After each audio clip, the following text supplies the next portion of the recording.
কিন্তু বিএনপিকে ভাঙা যায় না, যাবে না, কোনোদিনও পারবে না। দেশের বাইরে আমার কোনো ঠিকানা নেই, এটাই হলো আমার ঠিকানা। এই দেশ, এই দেশের মাটি মানুষই আমার সব কিছু, কাজে আমি দেশের বাইরে যাব না। যার জন্যই আমি দেশের বাইরে যাইনি, তারা দেশের বাইরে যায়নি বলে আমার পরিবারকে এত সাফার করতে হলো। তারেক রহমান কি শারীরিক অবস্থায় এসেছে আপনারা দেখেছেন। আল্লাহ তাআলা জানি বাঁচিয়ে দিয়েছি, এটাই আল্লাহর কাছে শুকরিয়া।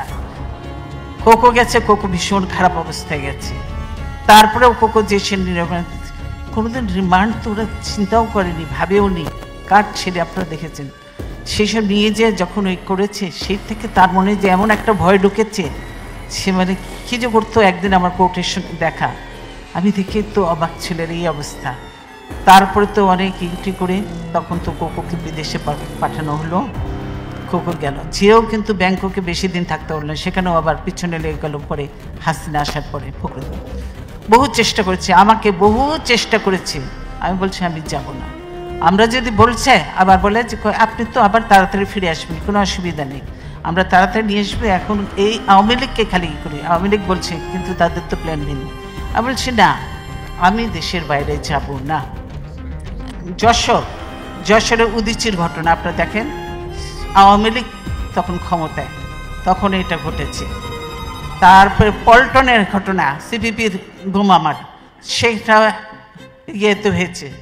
রমনার বটমূলে পয়লা বৈশাখে, সেটা আওয়ামী লীগের সময় হয়েছে।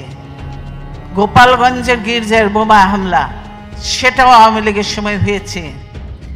নারায়ণগঞ্জে যেটা, সেটাও তাদের হয়েছে। এরকম বহু ঘটনা, কিন্তু একটা জঙ্গি কেউ ধরে নাই। আমরা সরকারে আসার পর সবগুলা জঙ্গিকে আমরা ধরেছি, সব জঙ্গিকে আমরা ধরেছি, তাদেরকে সাজা দিয়েছি এবং তারা সাজা সবই করেছে। জঙ্গি শেষ। আমরা বলেছি সব কিছু ভুলে যেতে হবে। সবচেয়ে উপরে কি, আমরা মুক্তিযুদ্ধ কেন করেছিলাম? বৈষম্য দূর করার জন্য। পাকিস্তানিরা আমাদের মধ্যে যে বৈষম্য দূর করার জন্য, সেজন্য প্রয়োজন কি? বৈষম্য দূর করা এবং জাতীয় ঐক্য।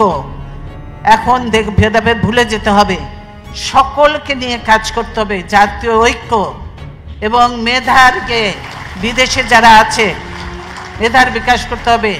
ইয়াং ভালো ভালো মেধাদের নিতে হবে।